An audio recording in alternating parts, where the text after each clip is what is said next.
Ayan. Hello guys. Good day everyone. So ito na naman no.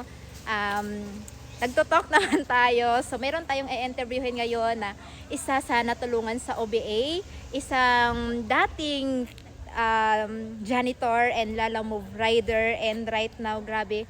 Kaya interviewin natin siya kung magkano na ba yung kinita niya at ano yung ginagawa natin. So puntahan natin guys. Ayan. Hello sir, available ka ba? Available. Ayan. Hello everyone, by the way, my name is Joseph. Dati po akong janitor and Lalamove rider, and right now full-time ko nang ginagawa si OBA, and dito po ako natulungan, and ngayon kumita na po tayo ng 2.2 million at dito ko din nabili yung aking first car, Mitsubishi Xpander Cross 2026 model. And ito yung pinili ko kasi napakasimple lang ng gagawin mo dito. Unang-una, yung gagawin mo lang is mag-set ka lang ng appointment, local or international. Wow. So, ganun lang kasimple guys. Kaya kung nakita mo tong video na to, message mo ako. Ayan, thank you so much Sir Yes. Joseph.